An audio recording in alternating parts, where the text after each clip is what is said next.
नमस्कार, आप देख रहे हैं द पब्लिक वर्ल्ड में सुभाष चौधरी हूं। आज लोकसभा में केंद्रीय वित्त मंत्री निर्मला सीतारमन ने लंबी बहस का जवाब दिया और यह बहस आम बजट पर हो रही थी। लगभग 13.5 घंटे से भी अधिक समय तक आम बजट पर चर्चा हुई। लगातार कई दिनों से आम बजट पर चर्चा की जा रही थी, जिसमें पक्ष और विपक्ष के सांसद अपनी अपनी बातें आंकड़ों के आधार पर रख रहे थे। विपक्ष नरेंद्र मोदी की नीतियों के पक्षधर थे, तो विपक्ष की ओर से आंकड़ों के आधार पर उन्हें झुठलाने की कोशिश की जा रही थी। कई सवाल खड़े किए गए, वित्तीय प्रबंधन को लेकर, आर्थिक हालात को लेकर, रोजगार के सृजन को लेकर और एमएसएमई सेक्टर की बदहाली को लेकर। लेकिन आज केंद्रीय वित्त मंत्री निर्मला सीतारमन ने अपने 1 घंटे 42 मिनट के जवाब में आंकड़ों के आधार पर विपक्ष की बोलती बंद कर दी।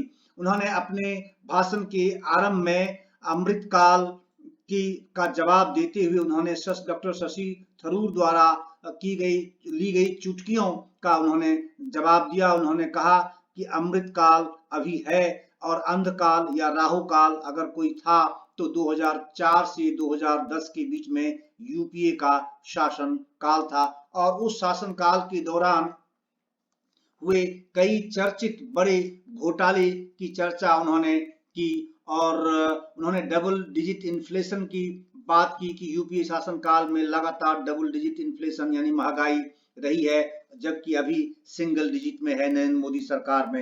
उन्होंने बात की कोल स्कैम की, जो कि यूपीए का चर्चित घोटाला रहा है। उन्होंने 2G स्कैम की भी बात की। उन्होंने अंतरिक्ष देवास जो स्पेक्ट्रम बेचने में जिस प्रकार से किसी ऐसी कंपनी के साथ एग्रीमेंट किया गया था, उसकी भी चर्चा की। उन्होंने ग्लोबल फाइनेंशियल क्राइसिस मैनेजमेंट में 2008 के दौरान यूपीए शासन काल में जिस तरह से आर्थिक गतिविधियों को, आर्थिक तंत्र को मिसमैनेज किया गया, उसको भी आंकड़ों के आधार पर रखने की कोशिश की और साथ ही साथ दुनिया के अन्य बड़े देशों की अर्थव्यवस्था की तुलना, भारत की अर्थव्यवस्था के साथ तुलनात्मक अध्ययन भी उन्होंने सामने रखा। उन्होंने खासकर अमेरिका और यूरोपियन कंट्रीज के जो हालात बने थे कोविड-19 सिचुएशन के दौरान, उसकी स्थिति भी प्रस्तुत की और भारत की स्थिति भी प्रस्तुत की, जिसमें कुल मिलाकर उनका यह कहना था कि भारत आज वास्तव में तेज गति से बढ़ने वाला आर्थिक विकास वाला देश है, जबकि अमेरिका जैसे देश बिल्कुल अभी ट्रेल कर रहे हैं, बल्कि सरक रहे हैं। धीरे धीरे वो अपनी अर्थव्यवस्था को पटरी पर लाने की कोशिश में है, जबकि भारत बहुत तेज गति से रिकवरी कर रहा है।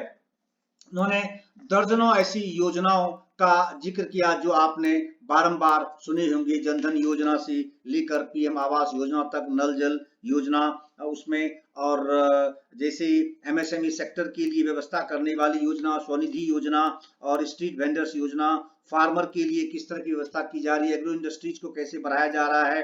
उन्होंने बहुत सारी ऐसी योजनाओं की चर्चा की, जिसके आधार पर उन्होंने कहा कि जो सांसदों ने रोजगार सृजन से संबंधित सवाल खड़े किए हैं वह सही नहीं है। उन्होंने कहा कि केवल पीएलआई योजना के तहत, एक पीएलआई योजना के तहत 60 लाख रोजगार सृजन की बात उन्होंने बजट में कही है। ये नहीं कहा कि कुल 60 लाख ही रोजगार सृजित होंगे अगले 5 साल में। उन्होंने कहा कि बहुत सारी ऐसी योजनाएं हैं, जैसे 100 पीएम गति शक्ति कार्गो टर्मिनल की बात उन्होंने कही। उन्होंने 4 मल्टी मोडल लॉजिस्टिक पार्क स्थापित करने की बात की। उन्होंने अर्बनाइजेशन जो 2 टियर 3 टियर जो शहर है, छोटे शहर हैं, उसको जो इंफ्रास्ट्रक्चर से लैस किया जाएगा उसकी बातचीत की। उन्होंने डिजिटल कनेक्टिंग की बात की, डिजिटल बैंक की बात की, डिजिटल करेंसी की बात की, उन्होंने डिजिटल एजुकेशन की बात की, animation, visual effects, gaming facilities को और ज्यादा फैसिलिटेट करने की बात की।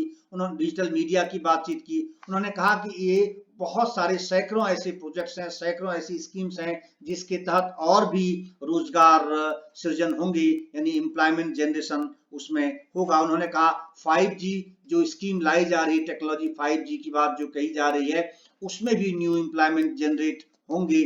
और खेलो इंडिया, फिटनेस इंडिया, उन्होंने बहुत सारी ऐसी योजनाओं का जिक्र किया। एग्रो स्टार्टअप्स की बात उन्होंने कही और उसके बाद तो उन्होंने उसके बाद जीडीपी जो कंपैरेटिव स्टडी है वो भी सामने रखा, खास करके यूएसए, यूरोपियन कंट्रीज और भारत के साथ तुलना की। फिर उन्होंने 2008 में सीपीआई की क्या स्थिति थी, डब्ल्यूपीआई इन्फ्लेशन की क्या स्थिति थी, जब ग्लोबल फाइनेंशियल क्राइसिस इस दुनिया में पैदा हुआ था, और अब जो कोविड 19 की स्थिति में जिस प्रकार के जो फाइनेंशियल क्राइसिस हुई दुनिया में, उसके हालात को भी उन्होंने आंकड़ों के माध्यम से संसद में रखने की कोशिश की।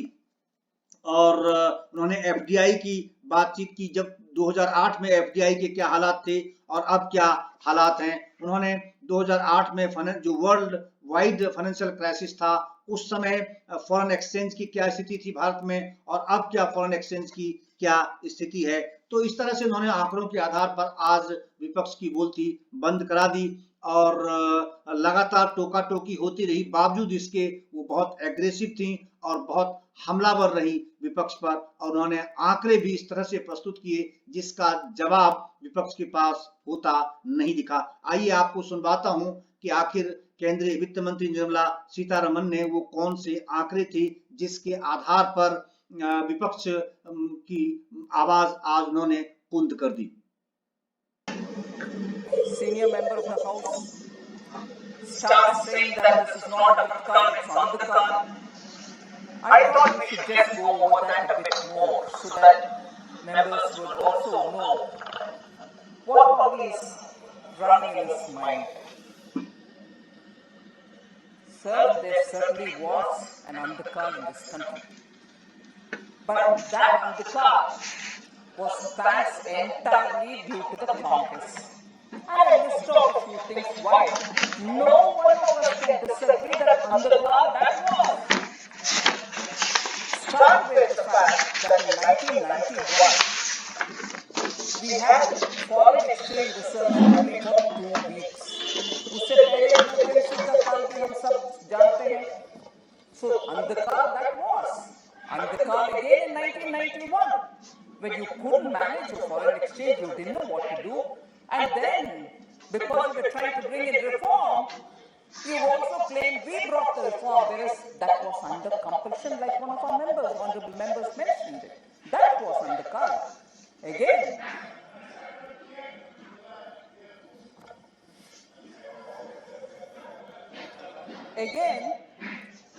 double-digit inflation, sir, during the 10 years of UPA.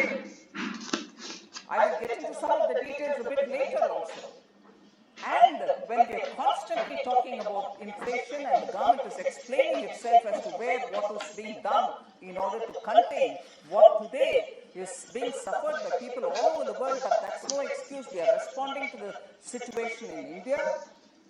Double-digit inflation during UPA 1 and 2, particularly 2, was undercut indeed.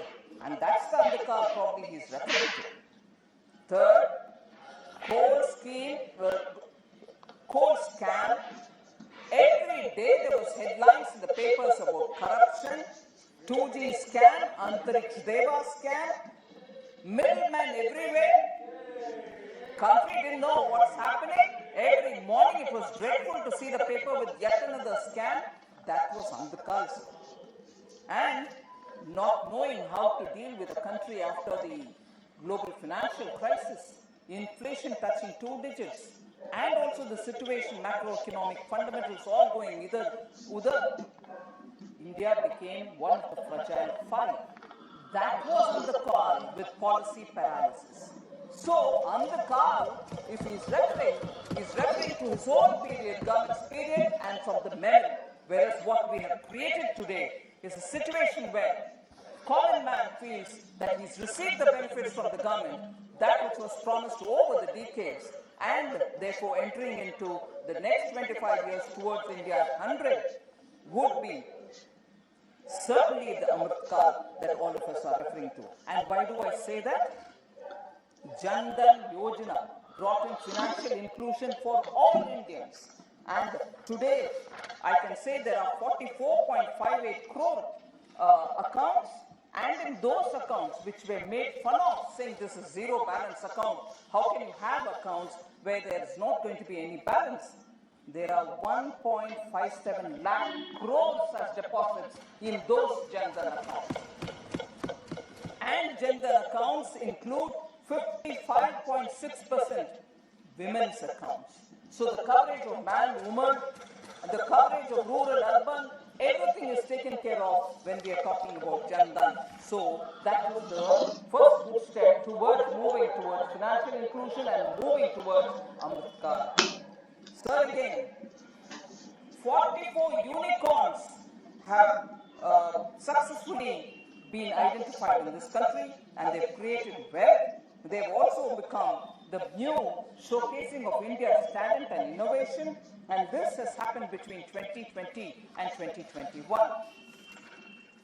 20 crore women were given during the pandemic 500 rupees directly by the click of a button in DBT format, and the monies went into their accounts, and therefore this again is true inclusion and inclusive development. 2,000 rupees again was also given to farmers, and that gets given every now and then, so annually 6,000 rupees for sure goes into their accounts. This is actually leading towards Amrit Kal. Swanidhi Yojana, more than 33 lakh loans amounting to 3,407 crores have also been sanctioned, and more than 29 lakh loans amounting to 2,989 crores have been disbursed, and this covers poor street vendors who otherwise wouldn't have had a chance to enter the bank to claim credit or loan. They've been covered, indeed leading towards Amrit Kal for our country.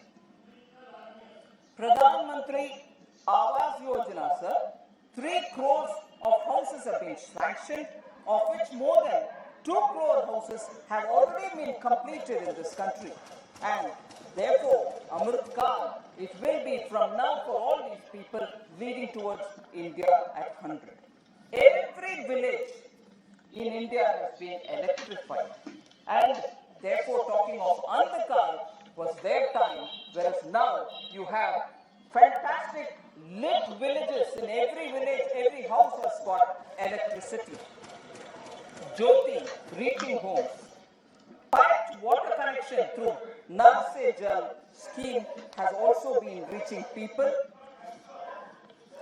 MSMEs have received 13.5 lakh MSME accounts were saved due to the ECLGS. 1.5 crore workers have been saved from potential unemployment, and 1.7 billion people have been given free vaccination. If all this is not going to lead towards India at 100 and Amrit Kal, what else could? So therefore, I want to just respond to senior leader Shashi Tharoorji, truly recognized when Amrit Kal was, and what we are leading towards India at 100 is actually Amrit Kal. And in that, the budget this time has stated quite a few things which are going to be leading towards a building of modern India, a 21st century India. First of all is the PLI scheme, where 20,000 crores have been announced, and this is going to be for the thermal power plants, which can be now looking forward to reduction in carbon dioxide. I'm only naming a few, sir. You have 100 PM Gati Shakti cargo terminals, which will all be developed within the country, and this is going to help in movements of goods and services, and also increasing the exports from this country. 4 major multimodal logistic parks are also being established in this country, which again is going to be better for exporters and bring in greater logistic convenience. Urbanization, like many of the speakers have recognized, urbanization is being given high priority.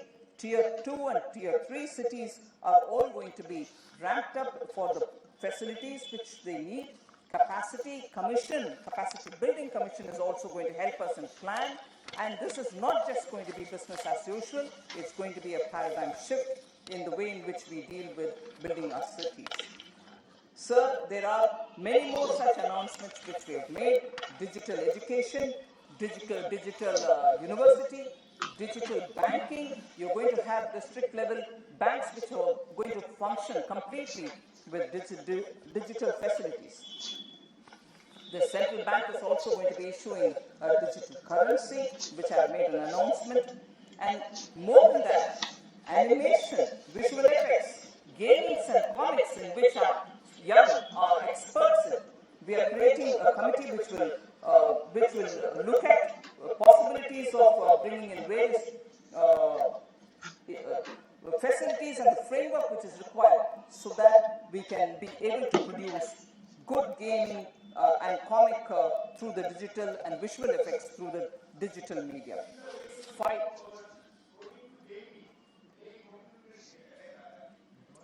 5G, sir. 5G services will also generate new employment, and for that we are also providing the necessary ecosystem. So, in all the budgets, sir, drone technology, which will be of great help for the farmers, is also something which we are giving a lot of importance for.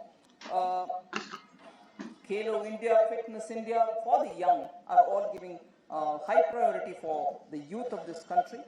There are going to be 1.5 lakh post offices in the country, which will also be more than just post offices, which will have all kinds of banking service facilities. Those who have Sukanya Samruddhi account and PPF account in the post office will also be benefiting from these services. E-NAM is something about which we've spoken. Startups have been given a lot of encouragement, but particularly for startups to help in agriculture, bringing in value addition. We've taken a lot of steps towards that. So I'm not getting into every announcement that I've made in the budget, broadly indicating that we have a clear plan to take all sectors and their development in our mind and move with that intention in the next few years. So, but then one important point which we shouldn't lose sight of. This global crisis, the pandemic, has been one of the absolute rare events in the last couple of 100 years. Even the Spanish flu didn't probably get recorded for the devastation in economy that it created. I would say for India, this is probably the fourth contraction in the GDP triggered off through an international event.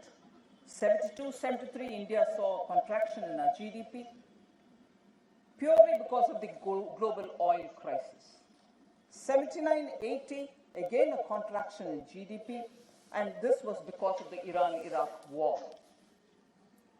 After that was the global financial crisis in 2008-9, again a contraction, but none of this was negative. They were all reduction, remaining in the positive territory, but reduction, substantial reduction. And 2008 and 9 also saw it because of the global financial crisis. But what we saw because of the pandemic in 2020-2021, which led to a contraction of 6.6% negative, was one of the worst ever that we could face, and we were not alone in it. All over the country, all over the world, indeed, economies suffered because of such a contraction. But what I would say, no country had any comparator. They couldn't have anything before them to compare what they could do now, what resulted now, with something else which happened before. However, in the recent memory, if we were to look at a global economic crisis, which also had an impact on Indian economy, it was the global financial crisis. I just like to do a comparison between what was the economy then and what was our solutions for that, and what is the economy now and what solutions we gave for this one. So, in a way, the global financial crisis resulted in a reduced gain because it wasn't a negative growth. It was still a small growth, but growth, it was a constricted growth. The reduced gain in the in the GDP was 2.21 lakh crores in 2008 and 9. Compared to that, the lost GDP now is 9.57 lakh crores. So that is the extent to which we have lost in this pandemic compared to the recently, meaning a decade ago, the global financial crisis. That resulted in 2.212 lakh, whereas now the reduction was far more, it is 9.57 lakh crore. Despite, sorry? I'll tell you. So despite significant supply side disruptions, India's CPI inflation, I'm picking that up for a minute, was 6.2% in 2020-21 as compared to 9.1% in 2008-9. Look at the intensity and the scope and the depths to which Indian economy had to contract. We lost to 9.57 lakh crores worth in this global financial crisis, whereas the loss earlier, which is the global financial crisis, was 2.12 lakh crores. But the CPI inflation now, because I'm purposely bringing this, because CPI inflation is the index with which we measure how prices affect common man. It's the consumer price index. Now that contracted only 6.2 now, whereas for a smaller contraction, which was not even a negative contraction in the global financial crisis period, the inflation, the CPI was 9.1%. What does it mean? That today, in spite of this intense crisis, in spite of the reduction in the GDP to the extent of 9.57 lakh crores, the CPI is well contained and it is only 6.2%, showing that we have managed the economy much better now than it's easy to say now, than a smaller crisis of that time when the contraction was only 2.12 lakh. And that led to 9.1% inflation. The CPI was 9.1%. So it's very, very easy to constantly keep throwing at us inflation, price rise, kya kar rahe ho? Yes, I agree. There is a need for us to do more. That is why we are importing more edible oils. We are removing the restriction on pulses to be imported and so on. But with a smaller reduction in GDP, with not a negative reduction in GDP, still the inflation couldn't be controlled by the UPA government, whereas Prime Minister Modi ensured that it will not cross 6.2, whereas that was 9.1 that time.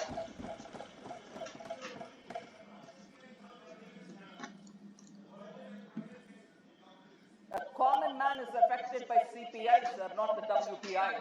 So let us not go on mincing words to constantly keep throwing it at us. You please introspect.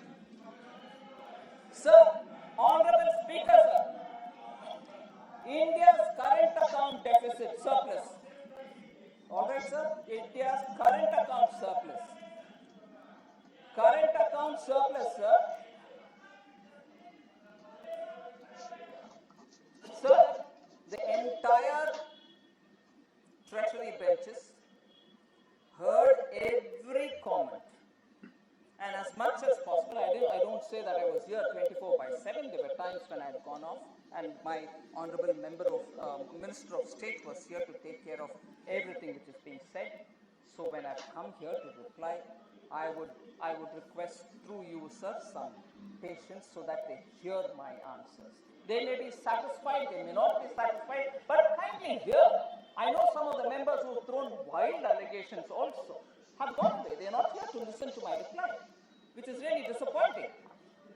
Sir, India had a current account surplus of 0.9% of GDP in 2020-21. आपकी crisis के समय हमारे current account surplus में थी और वो भी 0.9% में थी. मगर 2008 2008-9 ग्लोबल फाइनेंशियल क्राइसिस के समय यूपीए का करंट अकाउंट डेफिसिट में था और वो भी 2.3% डेफिसिट। सो इतना बड़ा क्राइसिस, पैंडेमिक इतना बड़ा, जीएसपी हमारे जीडीपी कॉन्ट्रैक्शन इतना सीवियर, और हमसे बार बोलते हैं क्या कर रहे हैं। सीपीआई को मैनेज किया, करंट अकाउंट सरप्लस में रखा। सो हमारे मैनेजमेंट के ऊपर जरा पॉजिटिव नजरिया से भी एक मिनट देखने का मैं आंकड़ा बोल रही हूँ, मगर ना हम वो सब नहीं देखेंगे। सर अभी परसेंटेजेस के बारे में प्रेमचंद्रन जी और ऑनरेबल मेंबर्स पूछ रहे थे, इसी कंपैरिजन में परसेंटेजेस भी आपके सामने रखना चाहते हैं। सर 2008-9 और 2021 real GDP growth percentage sir,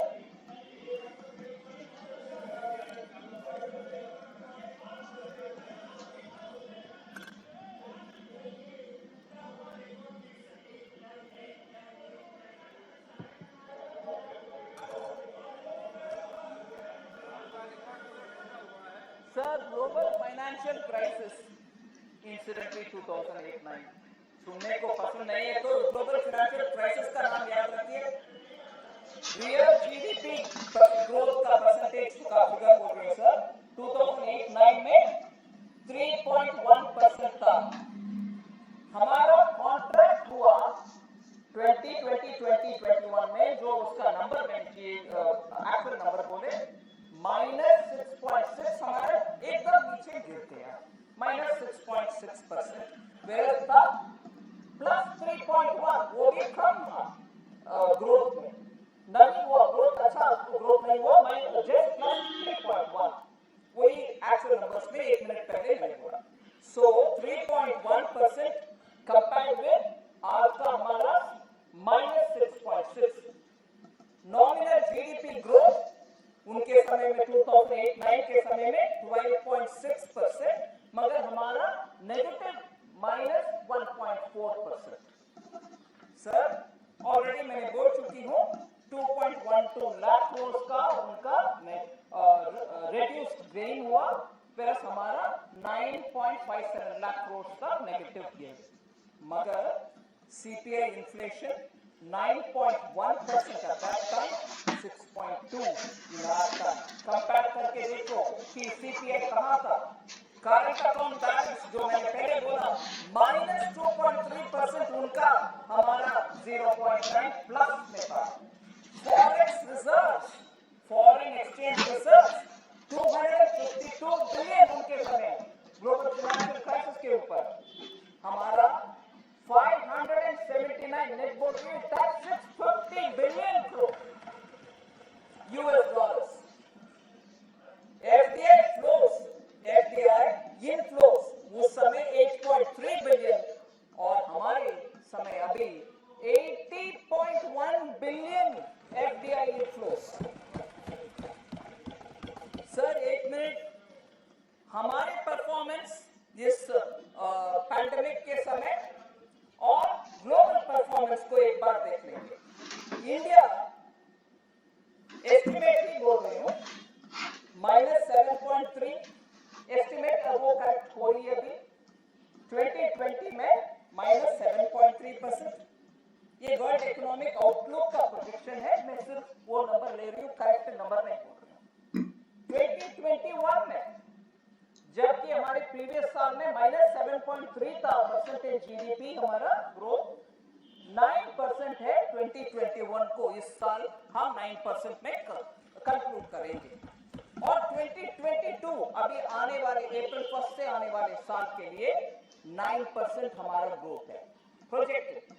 2023 अगले साल के लिए 7.1% है, ग्लोबली फास्टेस्ट ग्रोइंग इकोनॉमी, अभी भी आने वाले साल भी और उसके आने वाले साल में भी ग्लोबली फास्टेस्ट ग्रोइंग इकोनॉमी का डेटा कंपेयर करेंगे USA, United states of America, -3.7 everywhere, -7.3, come hit हुआ, ज्यादा हिट उनके ऊपर नहीं हुआ।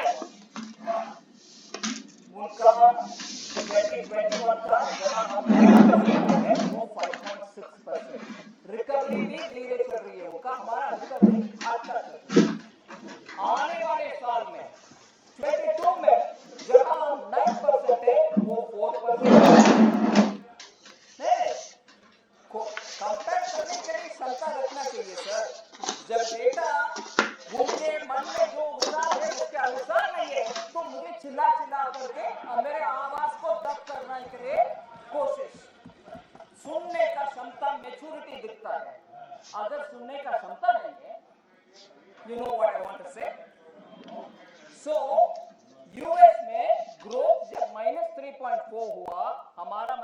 7.3 रहा, हम 997.1 में ग्रोथ कर रहे हैं.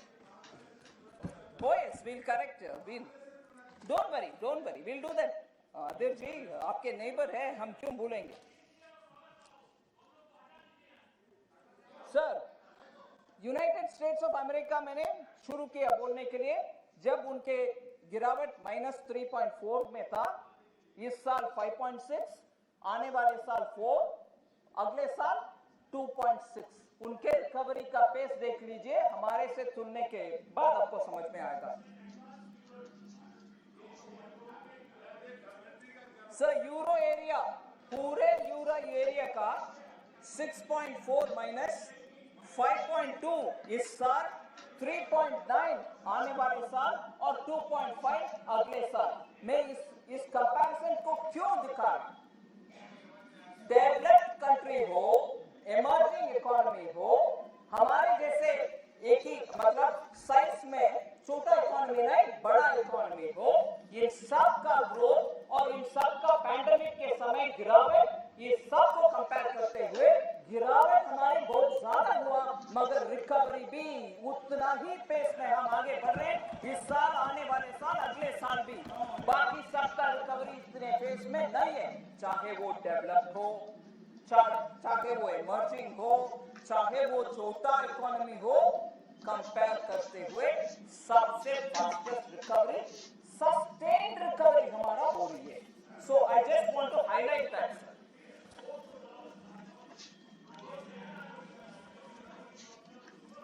That's the point. My biggest point. Sir,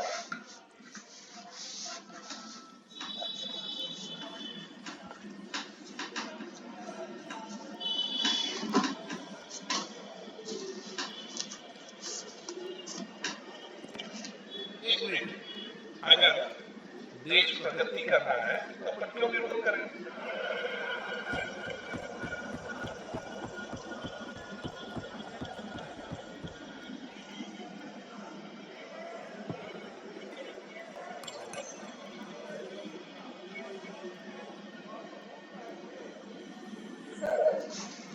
हम इस पिछले साल में और इस साल में ये पैंडेमिक का इतने अफेक्ट होने के बाद इकोनॉमी कैसे रिकवर होगा, कैसे इसको क्या तरीके से हम how we restore the economy, इसके ऊपर बहुत हमने चिंता सोच विचार किया.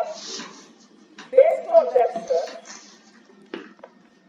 आई am basing on an RBI estimate. RBI का ये एस्टिमेट था सर, सरकार के द्वारा if you spend 1 rupee, what will be the multiplier effect? मतलब इफ यू स्पेंड 1 rupee, उससे कितना फायदा आपको मिलेगा और उससे जितना फायदा मिलेगा उसके अनुसार आप खर्च करने में सक्षम डिसीजन, अच्छा डिसीजन लेने के लिए उपयोगी रहेगा. So RBI estimate is if you spend 1 rupee on revenue expenditure without creating assets, खर्च करने के लिए पैसा अगर आप देंगे, 1 रुपया अगर खर्च करेंगे रेवेन्यू एक्सपेंडिचर में, उसका मल्टीप्लायर इफेक्ट होगा 45 पैसा. मतलब पूरे के पूरे 1 रुपया का 1 रुपया रिटर्न नहीं मिलेगा, आधा भी नहीं मिलेगा, आधा से कम 45 पैसा तक ही आपको मल्टीप्लायर मिलेगा. इसीलिए रेवेन्यू में खर्च करने में 45 हिस्सा मिलेगा, आने वाले साल में उसके कारण और 10 पैसा मिल सकता है. In the sense, if you spend 1 rupee, immediately this year you will get 45 paisa worth returns or multiplier, and next year you may get an additional 10 paisa more. So it's not going to be 1 rupee for every rupee. It will not even be 50 paisa this year. So it is no point if you spend that money on revenue expenditure because the multiplier is limited. It's less than 1. RBI's estimate again says that if you spend 1 rupee on capital expenditure creating assets, the return or the multiplier effect will be 2 rupees 45 paisa even the first year. multiplier effect will be 2 rupee 45 paisa. And additionally, the next year and the year after, another 3 rupees 14 paisa will get added to it. So, for every public taxpayers' money that we spend on capital expenditure, building assets, building public infrastructure, this year itself you will have 2.45 as multiplier, and the next year you will get 3.14 paisa, 3 rupee 14 paisa. Therefore, we thought public taxpayers' money being spent in creating assets gets us better returns, better multiplier effect, and therefore we chose to spend on capital in infrastructure building.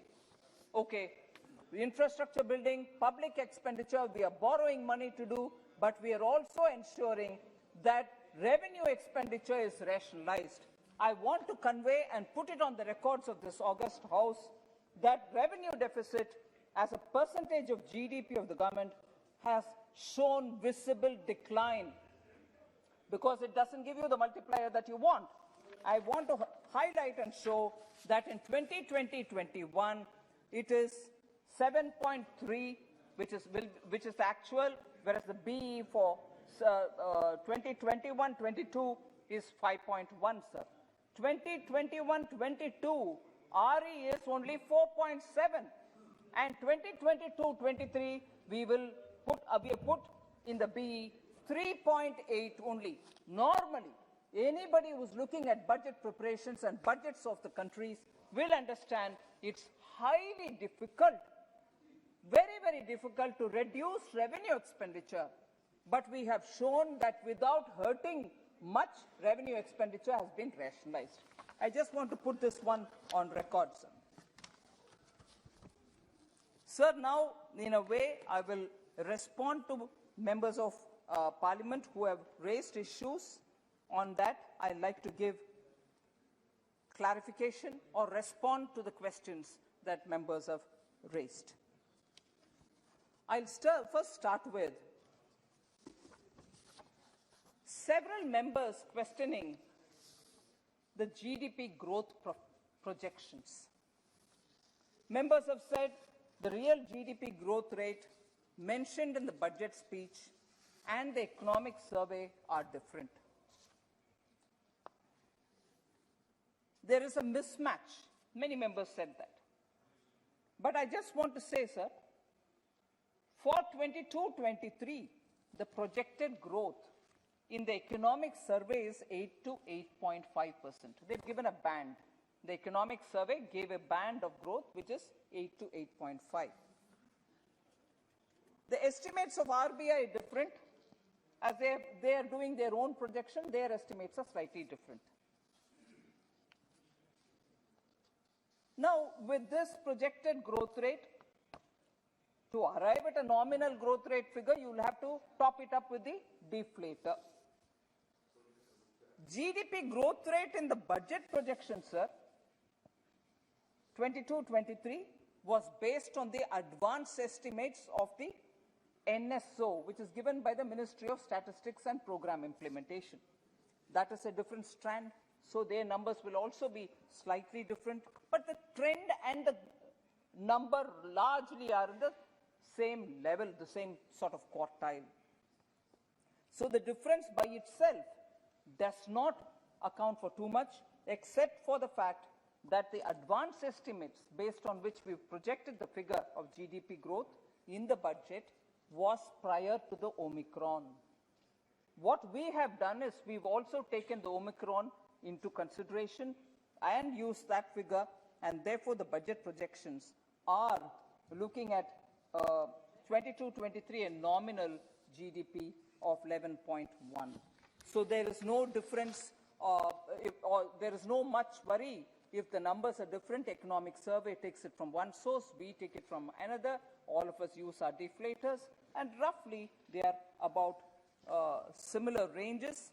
So the about WPI, there was a voice which was raised. Of course, that's in double digit. Whereas CPI has been remaining in the range. and therefore we expect to have about a deflator of 3.5%. So that clarity I just wanted to bring to the notice of the honourable members who spoke about mismatch in the two GDP growth figures. Sir, I'll come to this topic which most members did raise as a concern, unemployment. Members quoted from the speeches and mentioned that only 60 lakh jobs are being talked about. So that was only for one of the schemes for which we said this scheme, because of this scheme, there will be about 60 lakhs. And that is the PLI scheme. So that doesn't mean that's the only scheme in which we are looking at generating employment. First principle is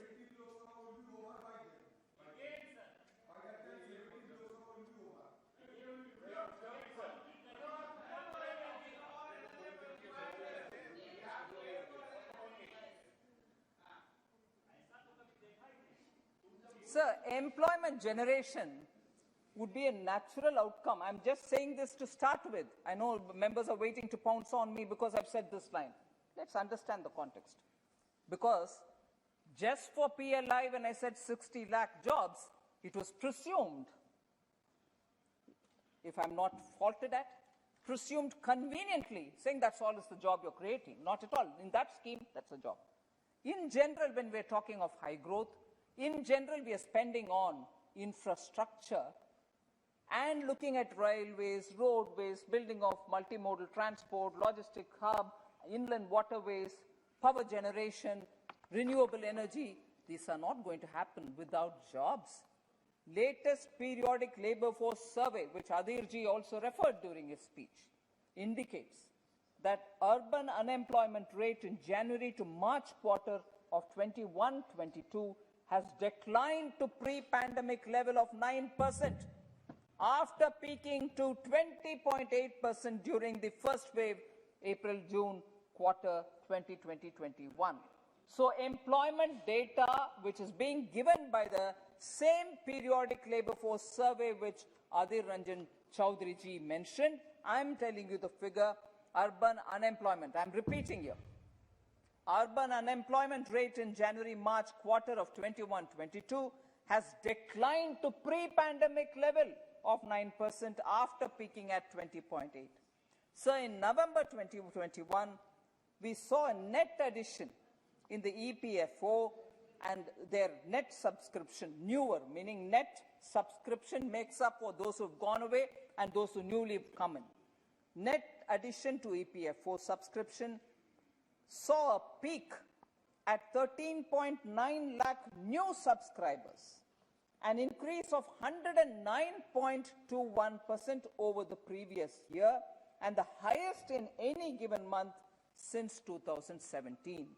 So that's about employment, where again member Abdul Samad Samdani, IUML, Mr. Arif, CPIM, Dinesh Chandra Yadavji, JDU, Bhartruhari Mehtabji, BJD, and Shashi Tharoorji had spoken about unemployment, so I'm giving you some also, sorry, Farooq Abdullaji also. Sir, reduction of Manrega. So Manrega is a demand-driven program. As and when there is demand, through the supplementary demand for grants, we give the additional required amounts, but we have not reduced from the BE compared to BE. The amount has remained same, and it is this government which, having given in the BE 64,000 crores in 2020-21, raised it to 1,11,000 crores for Manrega.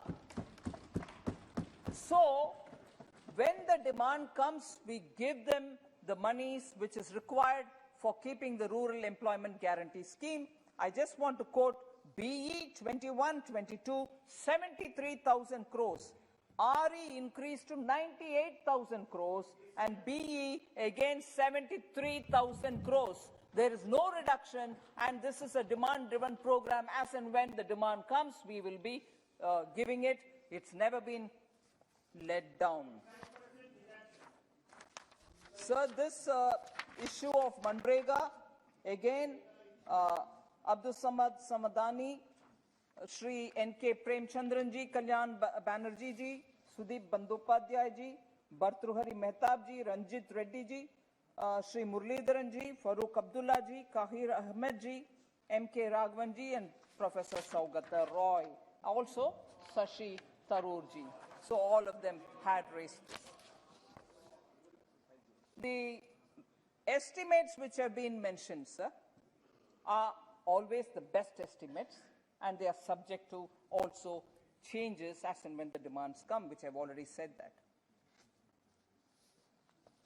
So there was this concern about social welfare schemes are getting reduced allocations, which is not true again. I'll just give you an indication in lakh crores. SC, BE 21-22, RE 21-22, BE 22-23. That's the sequence in which I'm reading. Scheduled caste 1.26 BE 21-22, RE 1.4, where it was 1.2 in the BE. BE 22-23, 1.42, higher than the BE of last year, higher than the RE of last year. That is about SC welfare. ST welfare, again 21-22 BE, RE, and then BE of 22-23. 0.8, 0.87, 0.89 lakh crores. Not reduced at all, on the contrary, increasing.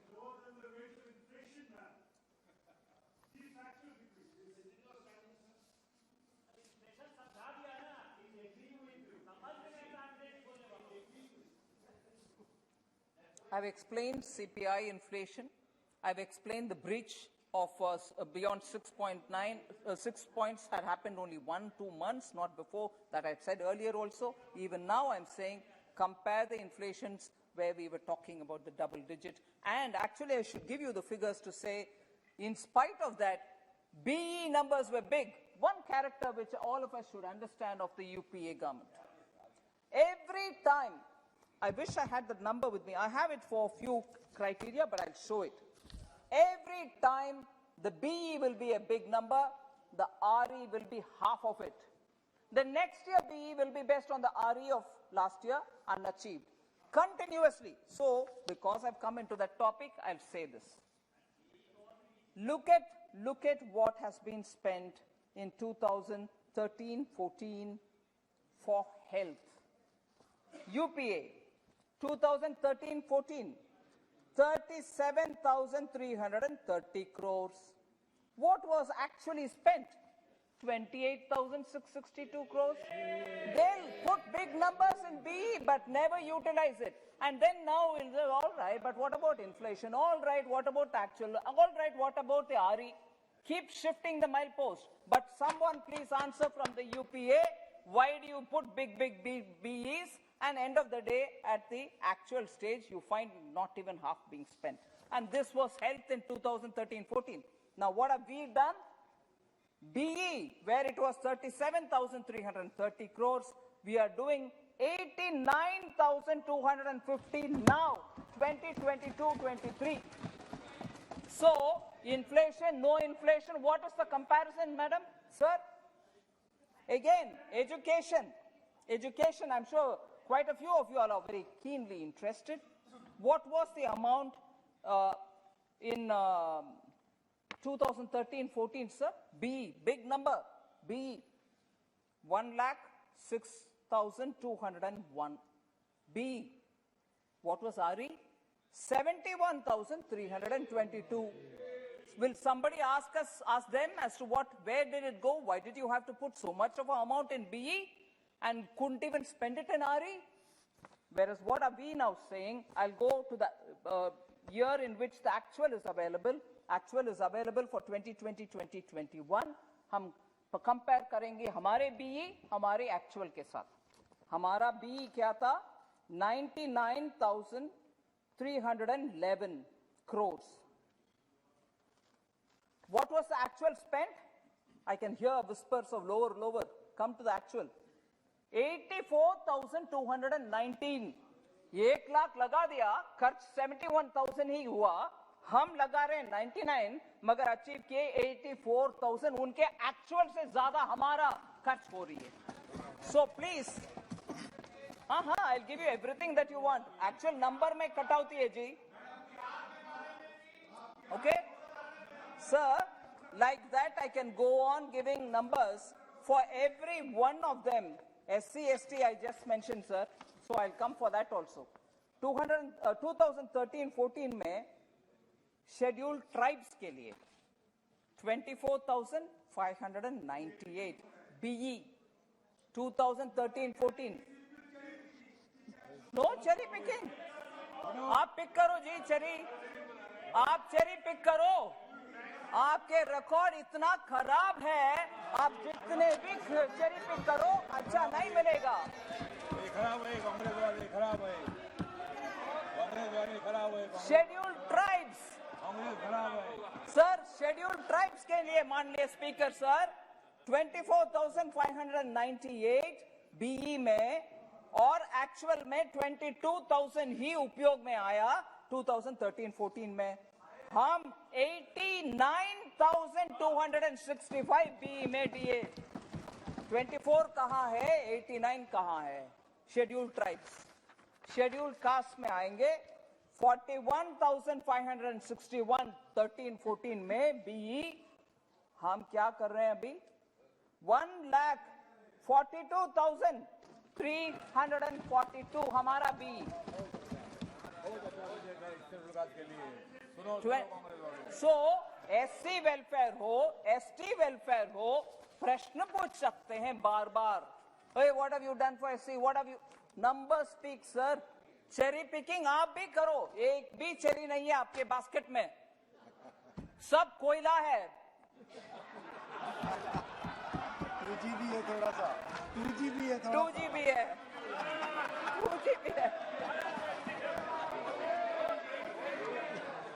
Commonwealth भी है आपके पास, करो Commonwealth का cherry picking. 2G spectrum है, कोयला है, कोयला।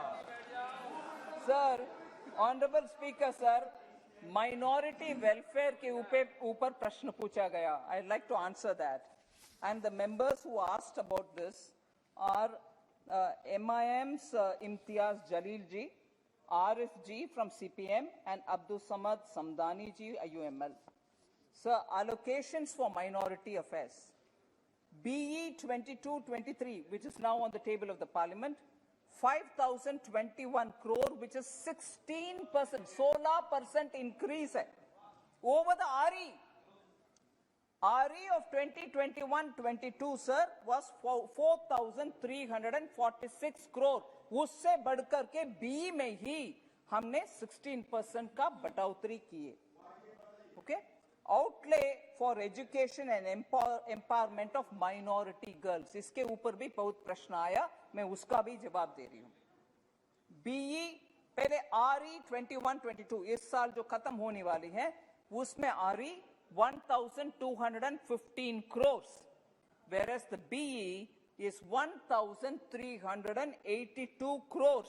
ये अमाउंट बढ़ गए 1,200 से 1,300 तक।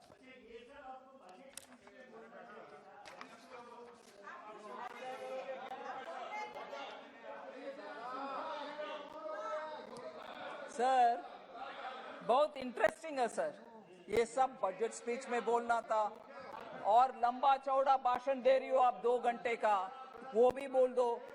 अभी भी मैं बोल रही हूं सर, मेरा स्पीच इस बार 1.5 hours हो सकता है, मगर पूरे बजट के डॉक्यूमेंट्स में ये सब है।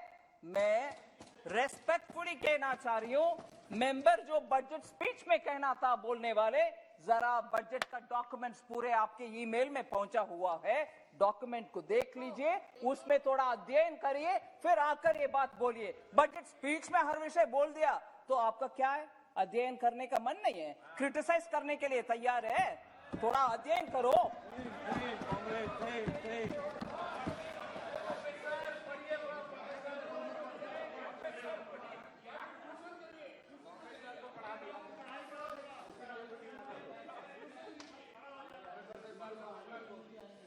सर, हेल्थ के ऊपर एक और मिनट में एक बात रखना चाह रही हूं।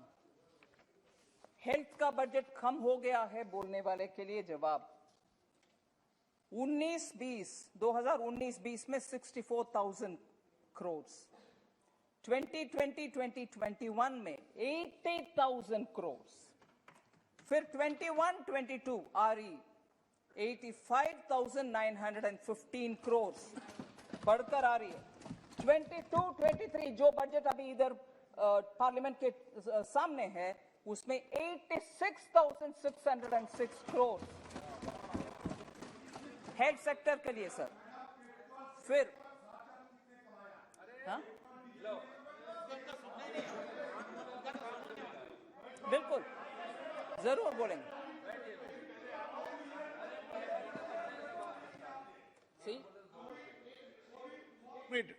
ये रामदास जी अटावले जी की बात सुन लो, क्या बोल रहे थे रामदास जी आप?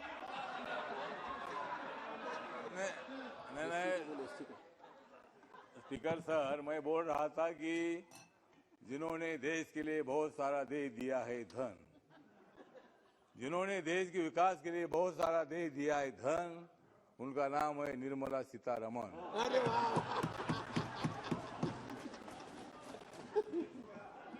तो देश की मजबूत करनी है नरेंद्र मोदी जी को जान, देश के सभी लोगों की मजबूत करनी है नरेंद्र मोदी जी को जान। दे दो नरेंद्र मोदी जी की तरफ दिल से ध्यान। माननीय मंत्री जी, 2024 में नरेंद्र मोदी जी का आएगा तूफान। 2024 में नरेंद्र मोदी जी का आएगा तूफान और कांग्रेस वाला कट जाएगा, कांग्रेस वाला कट जाएगा, टीएमसी वाला हट जाएगा और बाकी का भटक जाएगा।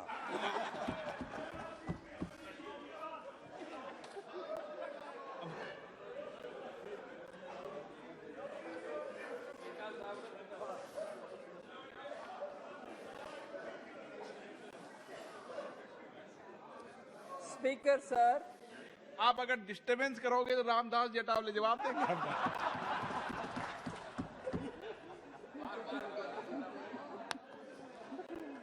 Sir, Speaker, sir, COVID-related health preparedness package. Several members raised question about you did it that year, but are you not doing this year? Didn't you do it this year? So, expenditure on COVID-related health preparedness package. In 2020-21, the year in which we had severe COVID, 12,117 crores was spent on preparedness. 21-22, it's gone up and it is now 15,731 crores of rupees. That is purely for preparing preparedness packages wherever it is required. So allocation for Ministry of Health and Family Welfare, which was 64,000, which I have already mentioned in 1920, has been increased to 86,000 crores in the BE of 22-23, which is a 35% increase. Many members normally ask, what is the percentage? 35% increase. The allocations in the year 2021, 21-22 also include COVID-19 related emergency health preparedness packages. Sir, one other additional information on the health. In BE 22-23, 5,846 crores has been allocated under PM Abhim Ayushman Bharat Health Infrastructure Mission. That scheme to develop capacities in the health systems and institutions in responding effectively to the current and any, God forbid, any future pandemic or disaster. So that's about health, sir. Sir, there were questions again about, before I come to the education, sir, there was question about child labor. Child labor.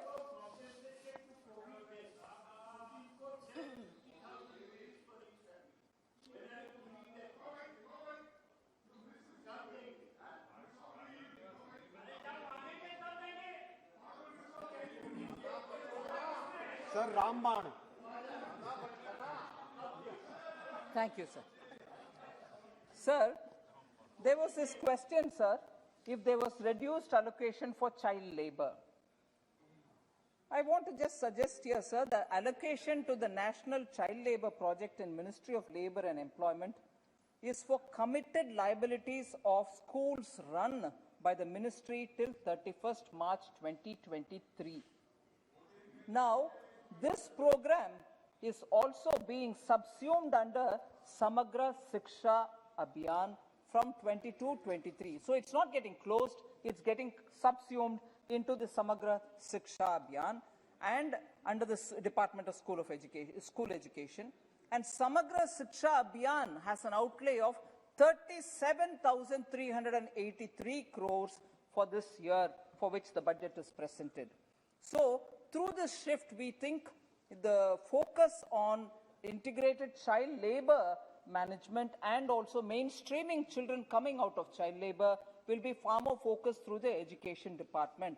And that is why this has been done. And you're already aware that for bridging the gap of education lost, we've brought in 200 television channels from where it was 12 through e-Vidya. We expect to have that fulfilling the needs of children in poorer government schools, poorer families who can't afford to buy a phone.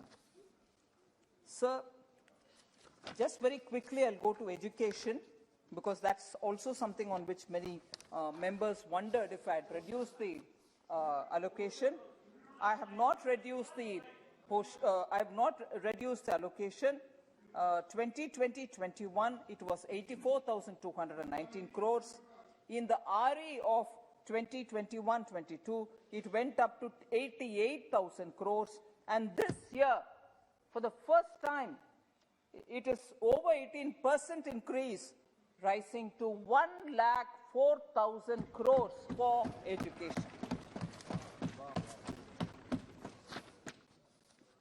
So also,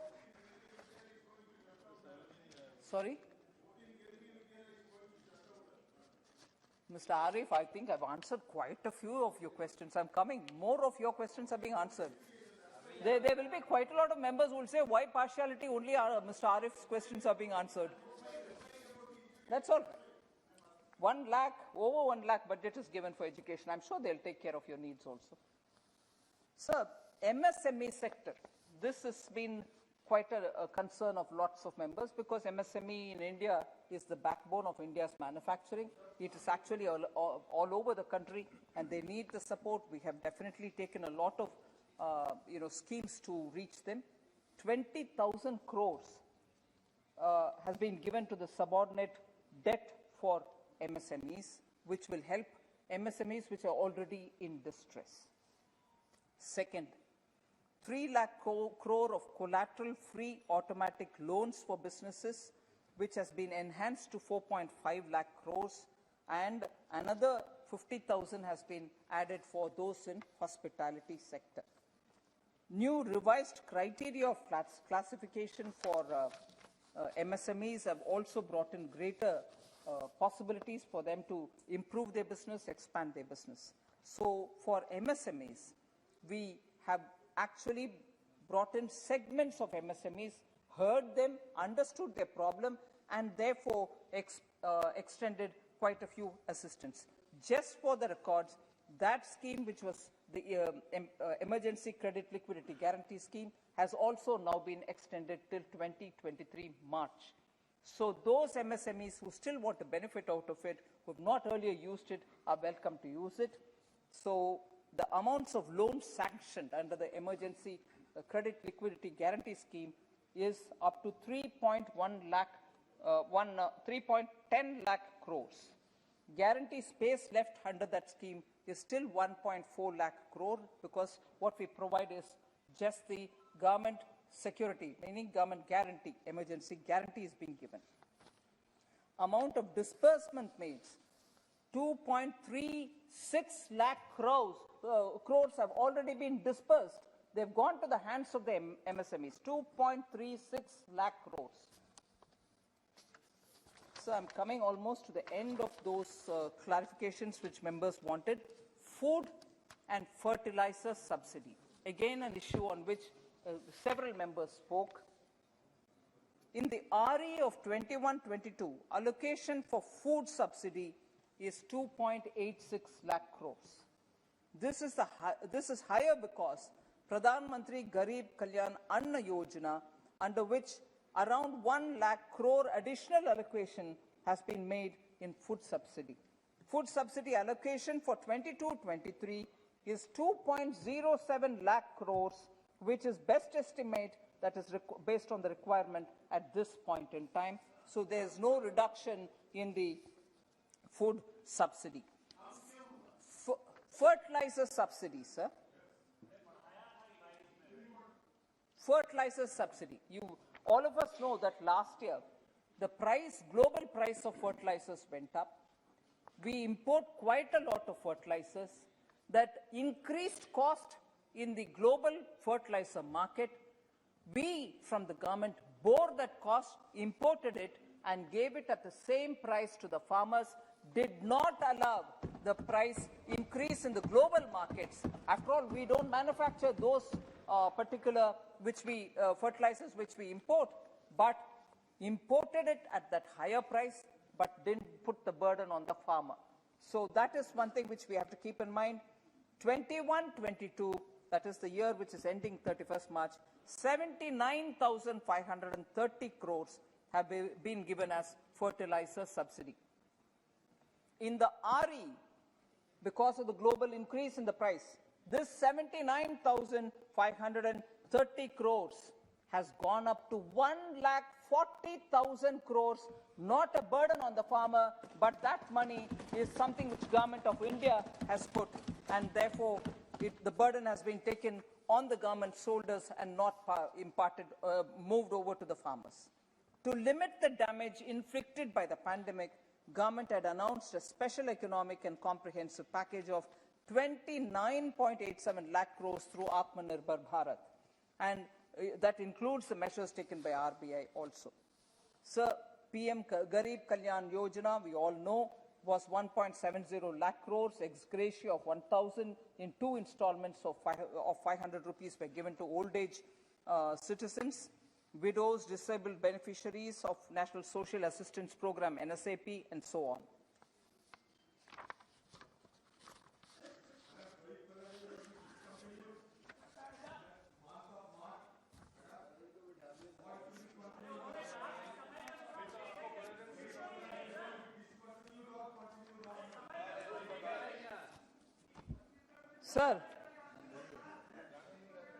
Sir, I just want to highlight on income inequality, there's been a lot of issues raised. I want to just say that the policy of financial inclusion, Pradhan Mantri Jan Dhan Yojana, I've already spoken to you, number of accounts, the amount which are there. Then within the next year, after in 2015, having introduced in 14 Jan Dhan Yojana, in 15 we brought in Pradhan Mantri Mudra Yojana. In that, 32.11 crore loans, 32.11 crore loans have been given with a sanctioned amount of 17 lakh crores. This has created an additional employment of 1.2 crore additional employment has been created between 2015 and 18. Hey, wait, you've asked a lot of questions, I'm answering. You should wait now.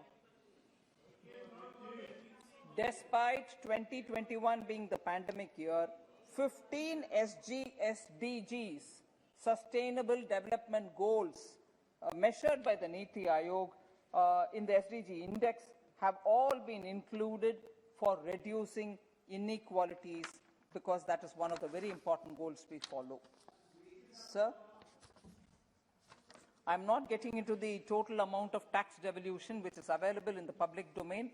That is one of the points on which a lot of members raised question. I don't want to take more time. There are one or two important other points which I'll speak about. Sir, agrarian issue के ऊपर, agriculture के ऊपर बहुत सारे प्रश्न आया. I just want to give some highlights. 2013-14 expenditure of Department of Agriculture and Cooperation was about 19,000 crores. 13-14, last year of UPA. Agriculture के ऊपर 19,000 crore था उनके budget. This has been increased by Prime Minister Modi by 6.6 times, and today it is 1.24 lakh crores. Where is 19,000 crore? Where is 1.24 crores? Out of this, 68,000 crores will be transferred in DBT mode to the bank accounts of the farmers, which periodically Prime Minister conveys through DBT. Sir, fertilizer subsidy, I've explained, 79,530 crores. Then this got enhanced to 1.4 lakh crores. So, fertilizer subsidy. Agricultural infrastructure fund has been created with a size of 1 lakh crore. Agricultural infrastructure fund. That's been brought by us, and I want to highlight the importance of it. Infrastructure is main critical point, and we wanted to continue strengthening that. That has been announced by us. So, the formation of 10,000 FPOs, farmer producer organizations, 10,000 are being supported, and that number is also getting increased. So somebody said that there's no provision being made for the armed forces. Defense ke liye kuch zyada nahi diya. Allocation of capital outlay on defense services has been increased from 1.35 lakh crores in 21-22 to 1.52 lakh crores in 22-23, which is an increase of 13%, and this is just capital outlay. In 22-23, 68% of all the capital procurement is earmarked for domestic industry. 25% of all defense R&D budget will be allowed and opened up for startups, academia, and for industry, so that domestic procurement can be improved.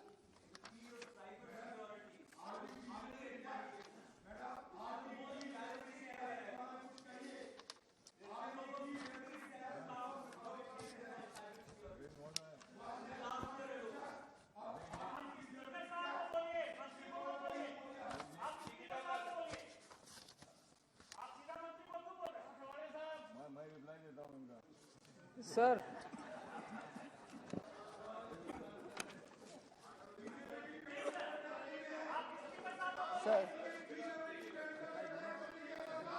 Adir ji, I'm sorry on that. आपने इतना उसके ऊपर जोरदार emotion के साथ बात कर रहे हैं, उसके लिए तुरंत मैं जवाब दे रही हूं. मुझे मालूम है मैं सर, आर्म्ड फोर्सेस के ऊपर गलत बयान, सॉरी मैं गलत बोल रही हूं, जो पार्लियामेंट्री शब्द है मैं कुछ और नहीं बोल रही हूं, दैट्स मिसलीडिंग. आर्म फोर्सेस के ऊपर कोई भी निर्णय इस सरकार का without the arm forces headquarters agreeing होता नहीं है. सो डिसेबिलिटी के ऊपर आपने क्यों नहीं जी, आर्म फोर्सेस हेडक्वार्टर्स ने जो भी सुझाव दिया उसके ऊपर ही हम स्टेप लेते हैं. इसीलिए आर्म फोर्सेस हेडक्वार्टर्स से ज्यादा, आर्म फोर्सेस के हेडक्वार्टर से ज्यादा क्या आदिर रंजन जी आर्म फोर्सेस के ऊपर बात करते हैं? ये क्या है? आर्म फोर्सेस हेडक्वार्टर से ज्यादा मुझे इनके और उनके बातों में आना है क्या? उनके हेडक्वार्टर्स को मालूम नहीं है क्या? इसीलिए गलत फहमियां स्प्रेड करना आर्म फोर्सेस के ऊपर गलत है. आर्म फोर्सेस के ऊपर, इस देश का रक्षक के ऊपर गलत फहमियां फैलना गलत है.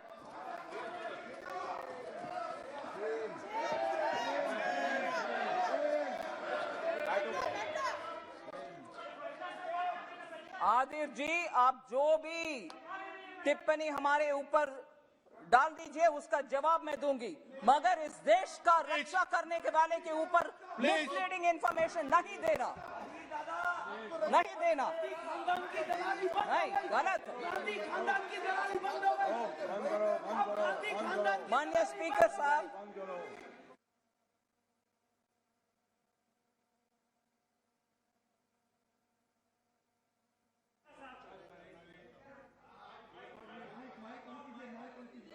अधीर रंजन जी को आपके माध्यम से आग्रह करना चाहता हूं, जो बात उनके मन में है वो मुझे लगता है ठीक दिशा में है, लेकिन उनको कोई मैसेज कर रहा है मोबाइल पर कि ऐसा करो, और उसके कारण वो मोबाइल देखते हैं और फिर खड़े हो जाते हैं, मोबाइल देखते हैं और फिर खड़े हो जाते हैं, ये ठीक नहीं है।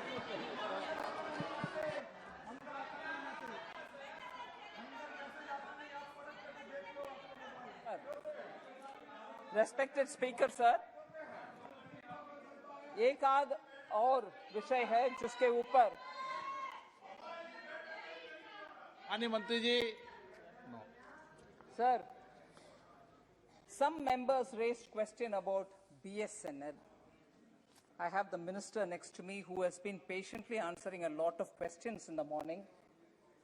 Because that became a part of the budget discussion, I want to explain a few things, sir.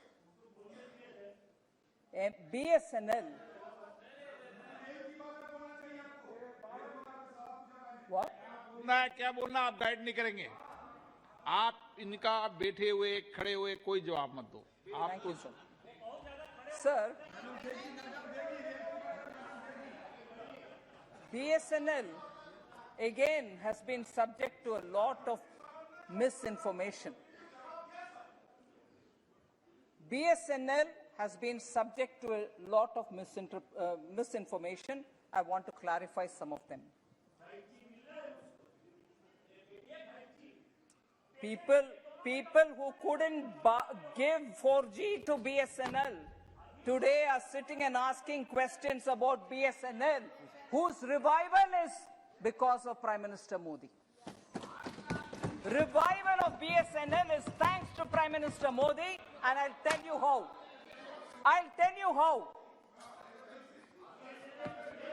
आप सुनिए। Sir, when I tell the facts, they want to shut me down. Don't shout me down, Honorable Kodikunil Suresh ji. Don't shout me down. Have the patience to hear. Sir, BSNL was formed in 2000, but there was an agreement at that time that there will be license fee, annual license fee, which will be reimbursed till 2010. However, in 2006, with 4 years to go, the UPA government stopped paying the reimbursement. 2000 में agree हुआ, नहीं दिए reimbursement. मैं धीरे धीरे बोल रही हूँ, BSNL का ICU में रहने का कगार में क्यों आना पड़ा? कारण कांग्रेस 2006 में रीइंबर्समेंट देना रोक गए। फिर सेकंड 2010 में MTNL को अचानक बोला गया कि ऑक्शन में जो प्राइस तय हुआ उसके अनुसार आपने पैसा भरो ब्रॉडबैंड वायरलेस एक्सेस के लिए। तब तक जो MTNL कैश रिच कंपनी था, वो अचानक 11,000 करोड़ भर्ती करना पड़ा, जिसके कारण overnight MTNL became a loss making company. BSNL को धीरे धीरे मरवाओ, MTNL को मरवाओ। 2010 में ये भी हुआ। So MTNL paid this 11,000 because government said you have to pay. They paid it. They became a cash rich company, became a loss making sick company. वो second धीरे धीरे तैयारी हो रही है और करने के लिए। सर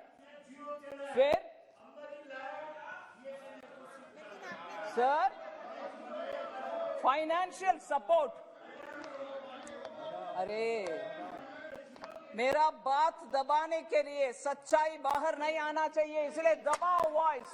वो अटेम्प्ट हो रही है इधर। सर 2014 फरवरी में, मोदी जी का सरकार अब तक नहीं है, 14 फरवरी में प्रपोजल था एनुअल फाइनेंशियल सपोर्ट देने के लिए बीएसएनएल एमटीएनएल का, उसको पोस्टपोन कर दिया। पैसा नहीं देना, सपोर्ट नहीं देना, फाइनेंशियल असिस्टेंस नहीं देना, निर्णय ना लो। फरवरी 2014 में जो फाइनेंशियल सपोर्ट देने का डिसीजन था उसको पोस्टपोन किया, फाइनेंशियल सपोर्ट नहीं दिया, छोड़ कर गए। ऐसे बीएसएनएल को रीइंबर्समेंट नहीं किया, एमटीएनएल को फाइनेंशियल सपोर्ट नहीं दिया, ओवरनाइट उनसे 11,000 करोड़ ले लिया और दोनों कंपनी का ऐसे छोड़ दिया। और दूसरे पाप क्या किया है इन्होंने? टेंडरिंग। नहीं, सुनिए सुनिए सुनिए, लिसन टू द सच्चाई। What did their neta tell us? Because they speak the truth. I'm speaking the truth. And look at the response. They can't face the truth. Sir, tendering process में कितने बार delay हुआ जिसके कारण BSNL नुकसान में पड़ना? Tendering process में एक बार नहीं, दो बार नहीं, मैं डेट बोल रही हूं। उनका एक्सपेंशन करने के लिए बीएसएनएल जब कोशिश कर रहा था, 2006 में फर्स्ट टाइम, 2008 में सेकंड टाइम, 2010 में टेंडर प्रोसेसिंग को पोस्टपोन करा, कुछ काम नहीं हुआ। 93 मिलियन लाइन्स एक्सपेंशन का प्लान था, वो तीनों का तीनों बर्बाद में चले गए। एक्सपेंशन किए नहीं पहुंच पा रही थी। सर, समरी में बोल रही हूँ, चला रहे ना। इनका दुर्भाग्य है, ये यूडी मिनिस्टर थे, ये टेलीकॉम मिनिस्टर होता तो इतना इनको मिल जाता। सर, बता रहे हैं दादाजी।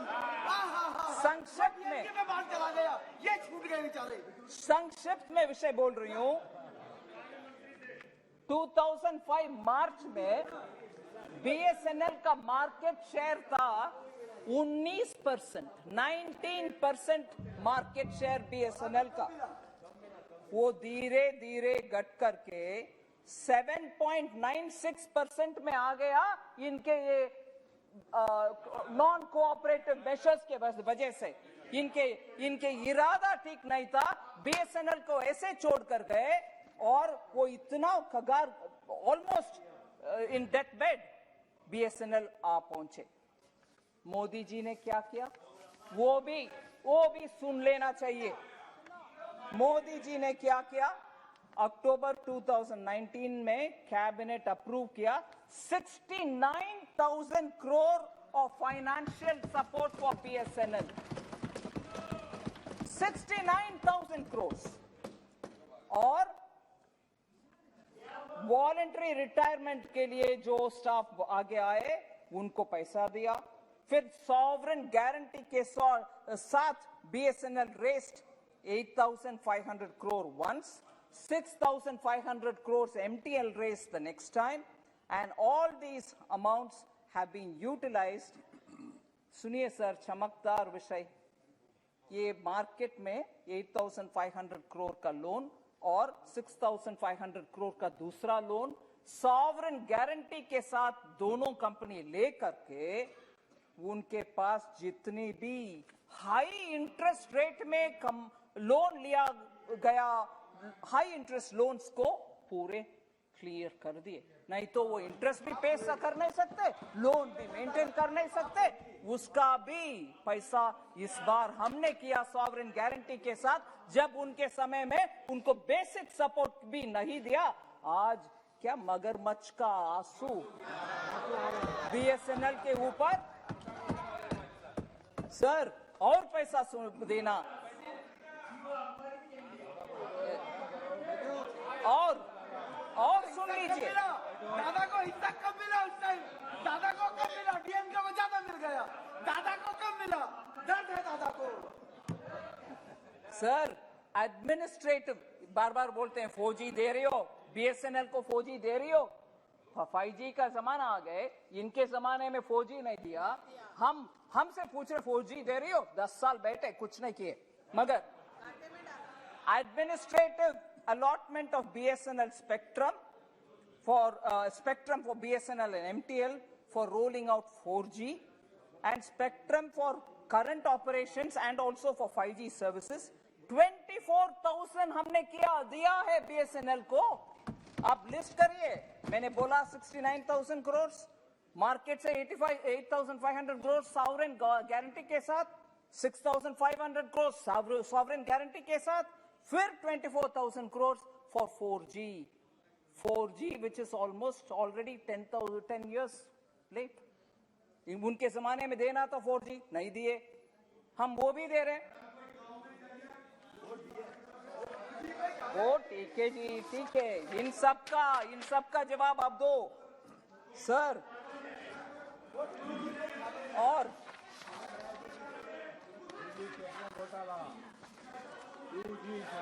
सर 2G भी आएगा।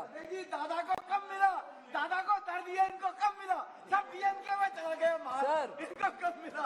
एक और विषय सर, जो ये बार अभी अंबानी से बोलेंगे आपको भिजवा देंगे, दादा को कम मिला। सर मिनिमम सपोर्ट जो सरकार देना था उनके समय पर, वो नहीं किया। हमने इतने सारे करने के बाद वो मिनिमम सपोर्ट भी हम BSNL के दे रहे हैं, वो क्या है? Shame on you, member Shashi Tharoor. You look at the, sir, इनका करेज देखिए, इनका मैं बोल रही हूँ, खड़े होकर के पूछ रहे प्रश्न। What is, sir parliamentary limitation है, नहीं तो मैं बात बोलने वाली हूँ इससे ज्यादा। क्षमा करिए अगर इट्स अनपार्लियामेंट्री। इतना भी शेमलेस नहीं होना चाहिए सर, इतना भी शेमलेस नहीं हो। Come on, what's this? Not done, Shashi Tharoor. Sir मैंने एक बात बोल रहे थे कि 65,000 करोड़, 64,000 करोड़, कुछ और पैसा इंतजाम करते आ रहे हैं। एक मिनिमम सपोर्ट का बात, to promote mandatory utilization of BSNL and MTNL capacities by all departments and ministries in the government, and also by government undertakings and bodies of the central government. An office memorandum has been issued to all state governments also for utilizing the capacities of BSNL and MTNL on a mandatory basis. हम वो भी कर रहे हैं, mandatory सरकारी के कामकाज में BSNL और MTNL को उपयोग करो। ये सिर्फ सरकार के डिपार्टमेंट्स में सिर्फ नहीं, हमारे पब्लिक सेक्टर अंडरटेकिंग्स में भी और स्टेट गवर्नमेंट्स में भी। कम से कम ये भी नहीं किए यूपीए के समय में, ये भी नहीं किए। BSNL का आज आंसू बह रहा है, मगरमच्छ का आंसू।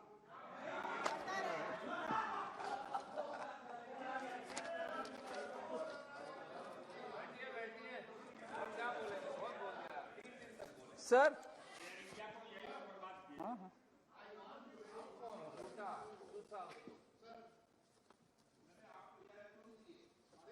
Thank you sir.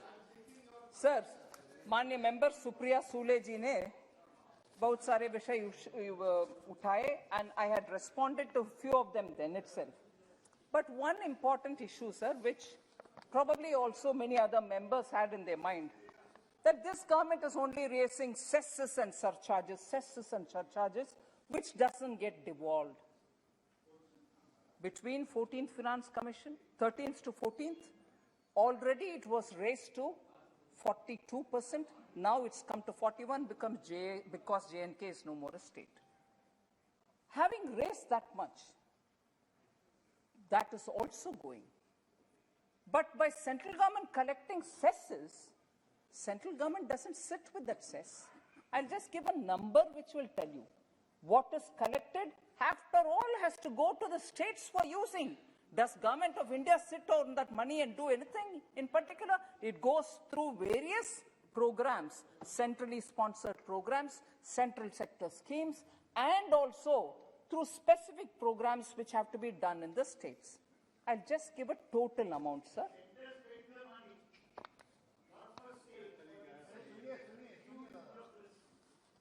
Sir, central transfers to states have not come down. ये devolution से हट करके बात है. From about 6 lakh crores in 13-14, 39% of the gross receipts of the center, including state share in central taxes, resources transferred to the states have increased to almost 17 lakh crore in the current budget. Matlab, 60% of the gross revenue receipts of the center, and nearly threefold increase has happened, so we don't sit with the cesses.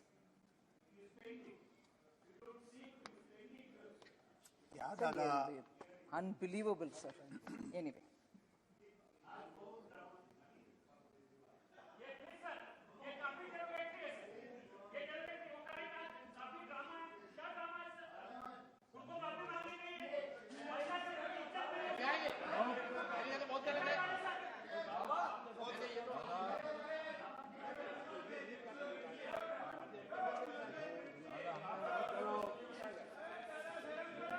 शांत बैठो, शांति से आराम करो, आराम करो.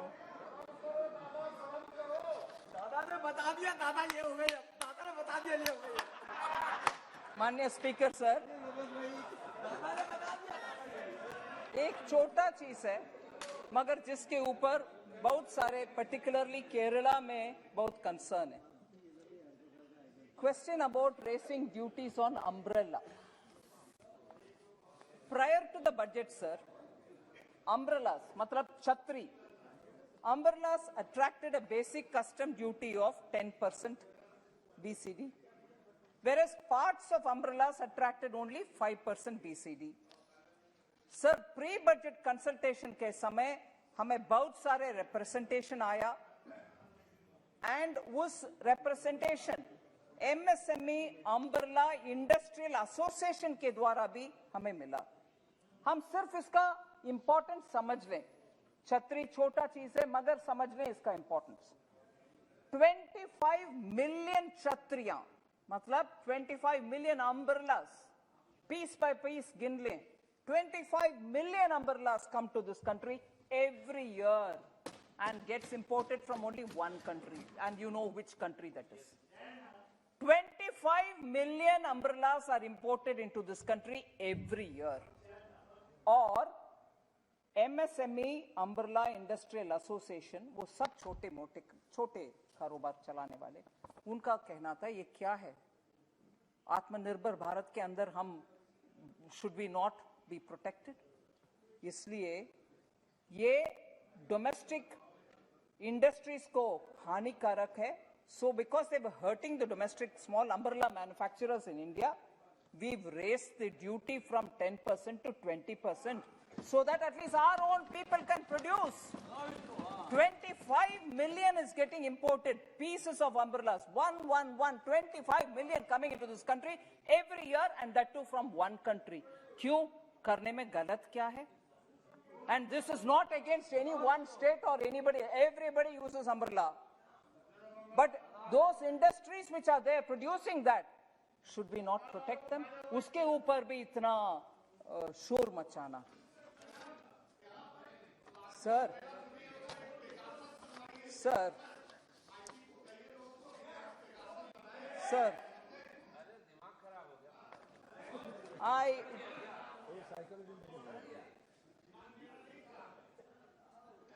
अखबार पढ़ लिया करो. 150 आईटी बन गई, 150 बन गई. कुछ पढ़ के आया करो, कुछ पढ़ के आया करो. हाँ, आईटी 150 बन गई, देश में 150. पढ़ के आया करो कुछ.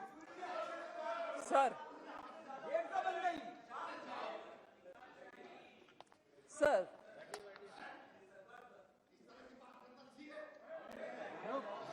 उस तरह की बात करना ठीक है.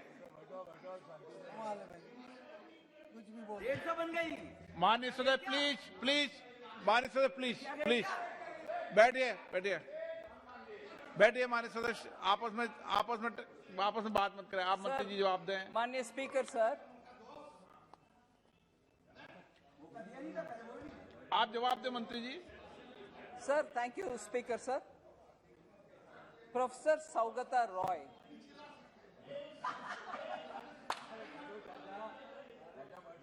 माननीय मंत्री जी आप। Manya Speaker, sir, Professor Saugata Roy raised this question about World Bank has dropped ease of doing business.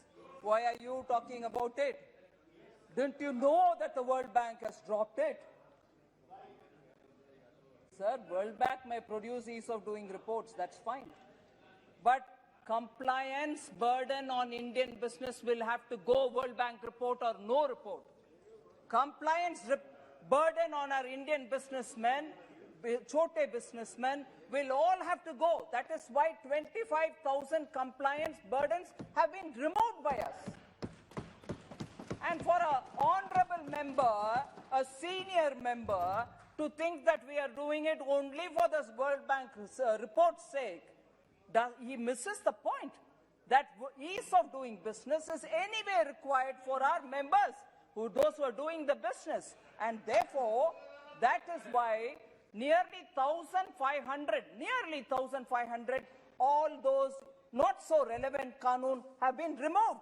And that was possible because Prime Minister Modi had the conviction that our businessmen should have ease of doing business. They should not be burdened by compliances which are too much for them to keep, by laws which are leading to rent-seeking, corruption, and therefore remove all of them down. So 25,000 compliances have been removed, 1,500 laws have been removed so that ease of doing business will come in. And I want therefore that point to be absorbed by the member who threw it thinking, oh, the minister doesn't know anything. He did not listen to the budget speech. I want to highlight this. Without having heard the budget speech, for him to yesterday in such a fashion throw it at me, unfortunately, was so unbecoming of a senior member. I want to put it before you, sir, that this is an unbecoming behavior of a very senior member of the opposition who spoke in such words, and I condemn it.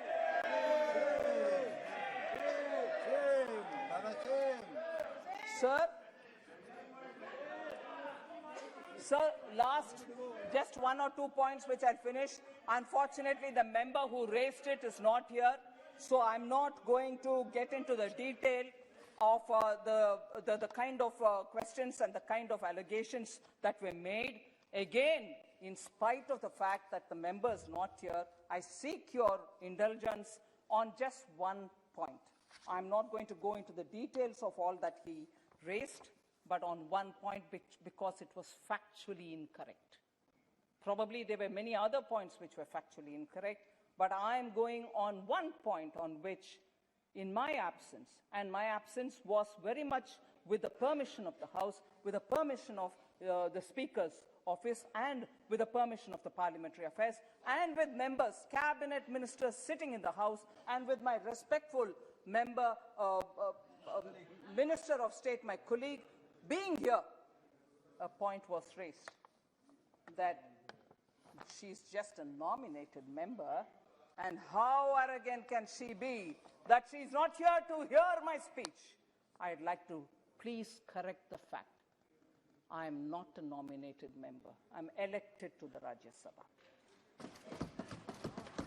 And here, I want to add up, nominated members are also dignified members who are chosen because their contribution to the society is important, and therefore they are given a place in the Rajya Sabha.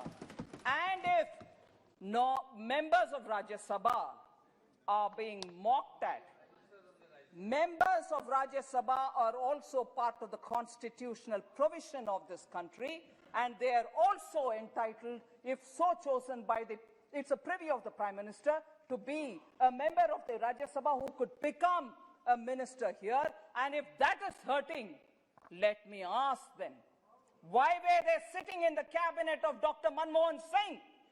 Why could they come out?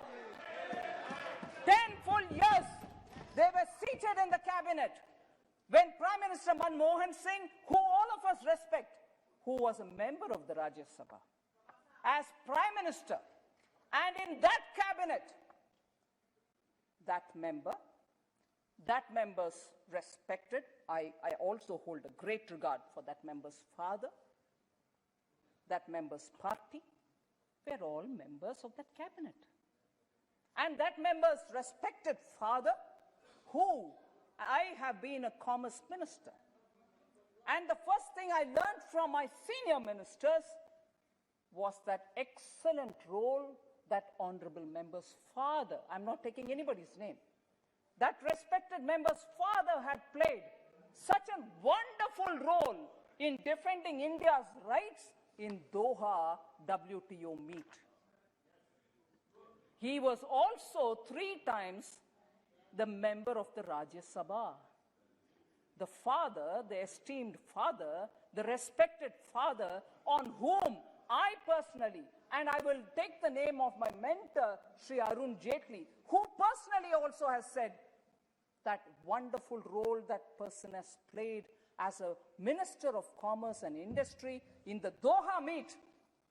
And in 2014, when I became the Commerce Minister, the kind of struggle we had to undergo to correct an error which was committed by the UPA government in having given away our right to secure food procurement policy.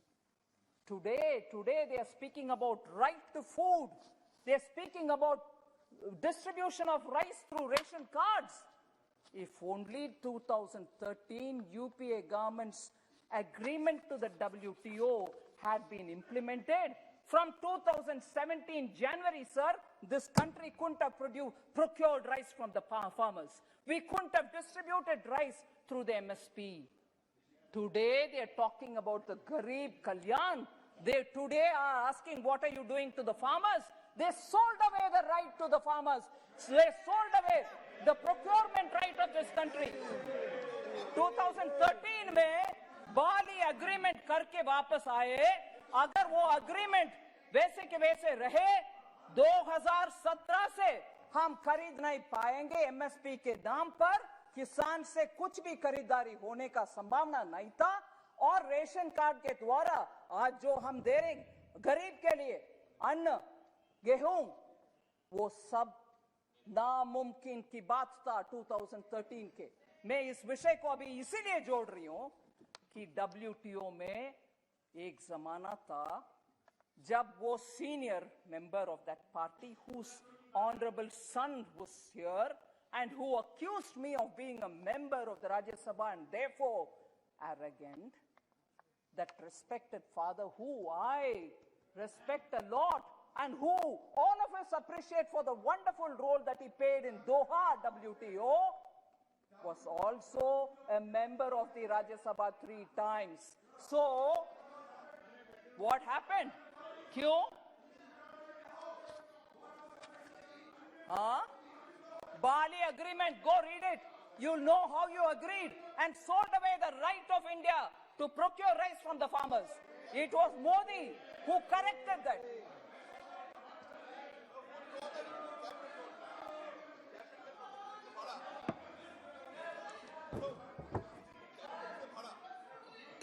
Don't, sir, इसके ऊपर चिल्लाने में फायदा नहीं है। मैं parliament में 2019 में, 2014 में, 15 में स्टेटमेंट दे चुकी हूं that बाली एग्रीमेंट के वजह से हमारे किसान से खरीदारी एमएसपी के ऊपर हो नहीं सकता था। साइन करके आए थे कांग्रेस पार्टी, हमने उसको बदला।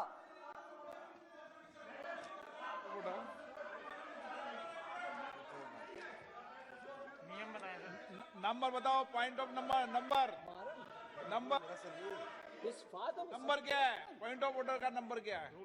रूल नंबर 350 पढ़ रखा मैंने। ये तो कॉमन है, 350 पढ़ रखा।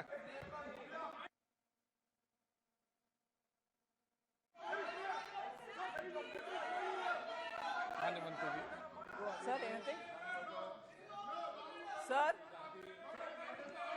fact बोलना, सर, ऑनरेबल स्पीकर सर, किसान के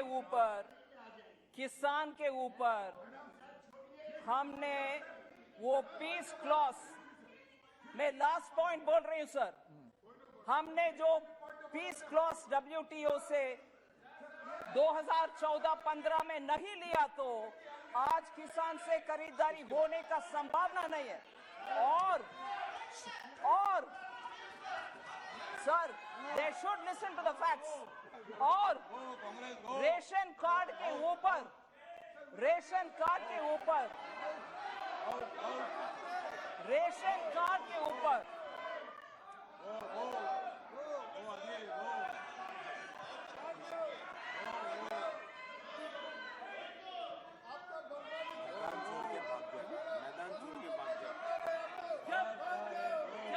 सर, नंगों के कपड़े उतारते हैं तो ऐसे ही भागते हैं।